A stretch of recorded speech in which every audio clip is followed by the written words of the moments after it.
Quem nunca ouviu falar de As Mil e Uma Noites? Provavelmente muita gente cresceu ouvindo essas histórias, mas o que pouca gente sabe é que a história por trás do livro, de como ele chegou até a gente, é tão fascinante quanto os contos que ele tem. É uma saga, sabe, cheia de viagens, transformações e até segredos. Então bora mergulhar nessa jornada para entender uma das obras mais influentes do mundo.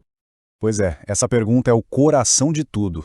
E não é só uma questão filosófica, não. Para a heroína dessa história, contar um bom conto era literalmente a única forma de continuar viva no dia seguinte. É por isso que a estrutura de As Mil e Uma Noites é considerada genial. Pensa só, tudo é construído em cima de uma tensão absurda. E no centro de tudo está uma heroína cuja vida depende inteiramente da sua habilidade de contar uma boa história. Então, vamos conhecer os personagens. Primeiro, o rei Shahryar. A história dele é a seguinte: ele foi traído pela primeira esposa e a partir daí ficou cego de vingança. A conclusão que ele tirou disso foi terrível. Para ele, nenhuma mulher era confiável. Então, por 3 longos anos, ele impôs uma lei brutal. Todo dia ele se casava com uma mulher diferente e na manhã seguinte mandava executá-la. Imagina só o terror que tomou conta do reino. E aí, nesse cenário de puro desespero, que aparece a nossa heroína, a Sherazade. E olha que coragem, ela era filha do vizir do rei. Ela simplesmente se oferece para ser a próxima noiva. Parece loucura, né? Um suicídio.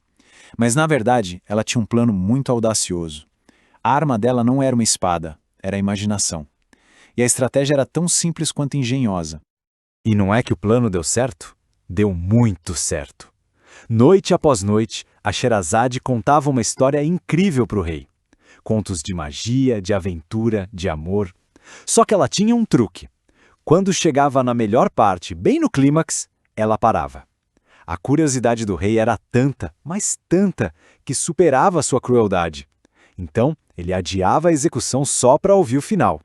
E isso foi se repetindo, dia após dia, por 1001 noites.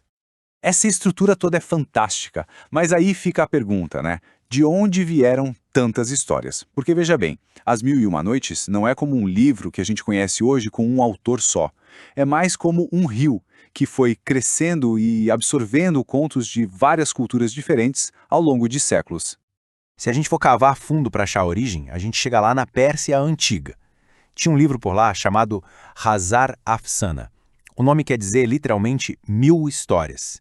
E a gente sabe disso porque historiadores árabes lá do século IX registraram que essa coleção persa foi traduzida para o árabe. E foi essa tradução, essa sementinha, que começou a dar vida ao que a gente conhece hoje como As Mil e Uma Noites.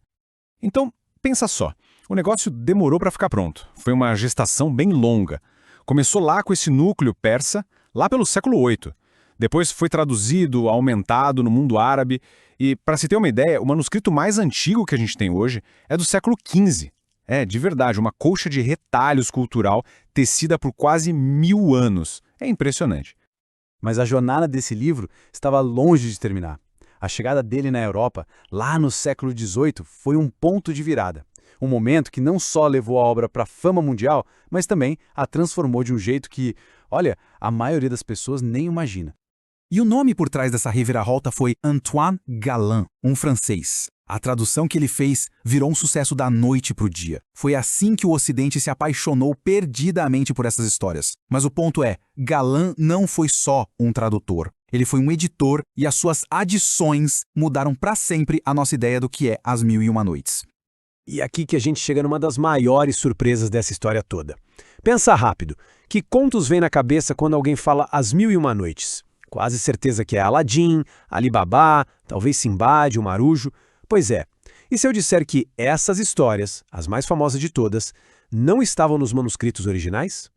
Vamos investigar esse mistério. A imagem que a gente tem hoje do livro, com gênios saindo da lâmpada, tesouros escondidos, é, em grande parte, uma criação da sua popularização na Europa, e não do texto árabe medieval original.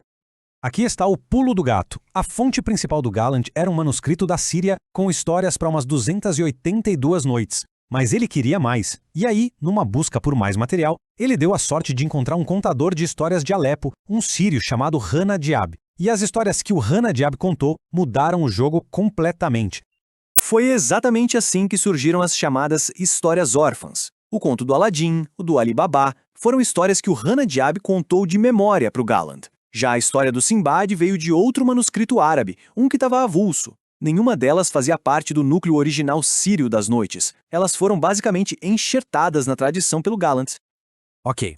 Então, se as histórias mais famosas não estavam lá, o que tinha no original? Bom, os manuscritos mais antigos, que os especialistas chamam de ramo sírio, tinham um conjunto de histórias em comum.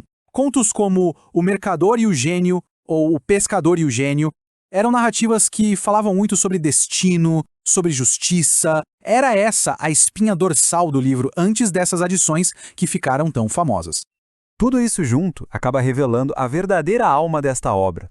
A gente não pode pensar em As Mil e Uma Noites como um livro fechado, sabe? Com começo, meio e fim imutável. É muito mais que isso. É uma tradição viva, uma coleção que respira e se transforma com o tempo. Então o ponto crucial é este. Não existe uma única versão correta de As Mil e Uma Noites. Manuscritos diferentes contêm histórias diferentes. É uma coleção fluida, uma tradição de contar histórias que foi sendo montada e desmontada ao longo dos séculos. E até o número do título, 1001, tem um porquê. Nunca foi para ser um número literal. No simbolismo árabe, 1001 era uma forma de dizer incontável, infinito. O próprio título já dá a dica de que aquilo ali é uma coleção sem fim, uma fonte inesgotável de histórias. E isso tudo nos leva para uma reflexão final, né? A própria história de As Mil e Uma Noites nos mostra que as grandes narrativas nunca estão prontas de verdade. Elas são reinventadas a cada nova tradução, a cada nova geração de leitores, e talvez seja por isso que, depois de mais de 1000 anos, essas histórias continuam a nos cativar tanto.